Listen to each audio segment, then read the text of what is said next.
Қайырлы күн, құрметті оқушылар. Бұл бізде 70 күнде 140 есеп жобамыздың 3-ші күні, яғни біз әр күні бір есепті мен шығарам, бір есепті сіздер шығарасыздар. Бүгінгі есеп тағы да термодинамикаға қатысты.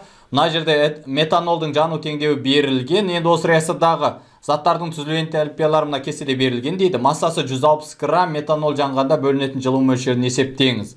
Енді бұл жерде бізде мына реакцияның бізде энтальпиясы жоқ, қанша екені жоқ. Біз ең бірінші осы химиялық реакцияның энтальпиясын табу керекпіз. Оны біз Гесс заңының бірінші салдары бойынша есептейміз. Яғни өнімдердің түзілу жылуларының жалпы қосындысынан реагенттердікін азайту керек едік. Ендеше біз мына теңдеуде метанолдың алдында коэффициент 2, онда мына 239-ды 2-ге көбейтеміз. Бұдан минус 478 шығу керек. Ал енді мына СО2-нің коэффициенті 2, онда 10-ды 2-ге көбейтеміз. Онда бұдан минус 787 шығу керек. Ал енді мына 285-те 8, бұл судың коэффициенті 4, онда мынаны 4-ке көбейтеміз. Бұл жерде сонда минус 1143,2 килоджоуль шығады. Енді бұл жерде қарасаңыздар оттек жоқ, ол екен жайзаттардың түзілу энтальпиясы 0 болатын еді. Онда 0-ді 3-ке көбейсек 0, солай қала береді. Енді бізде химиялық реакцияның энтальпиясын табу үшін өнімнен реагент азайтамыз. Өнім бізде СО2 мен H2O, яғни мына жылуларды бір-біріне қосамыз. Минус 787 плюс, енді плюс пен минус ол бәрібір минус береді, минус 1143-те 2 азайтамыз. Реагенттердікі, мына жерде минусты ұмытпаймыз, минус 478.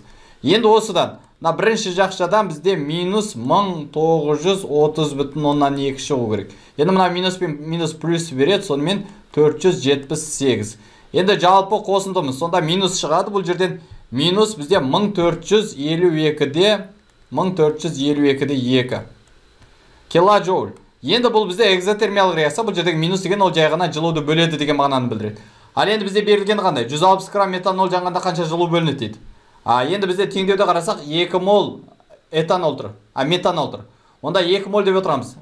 Метанолдың молярлық массасын тауып алайық. H3OH-ымыз бізде 32 грамм моль. 32 грамм моль. Енді теңдеуде ол 2 моль болып тұр, онда 2-ке көбейсек 64. Онда бізде 64 грамм метанолда H3OH-та бөлінетін жылу 1452-де 2 килоджоуль екен. Осынша жылу бөлінеді. Ал енді бізде 160 грамм метанолда қанша жылу бөлінеді? Мына жерде жылу табу керекпіз. Онда осы пропорциядан бізде 64-ті көбейтеміз 1452-де 2-ге, бөлеміз 160-қа. Жоқ, керісінше, мына жерде 160-қа көбейтеміз, мына жерде 64-ке бөлеміз.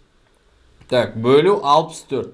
Сонда бізден шығады. Енді 64 пен 160-ті 64 пен қысқартуға болады 64. Сонда 2-де 5 шығады бұл жерден. Енді мынаны 2-де 5-ке көбейсек 3630,5 килоджоуль деген жауап шығады екен. Болды. Сонда бұл есептің соңғы жауабы 3630,5 килоджоуль жылу бөлінеді.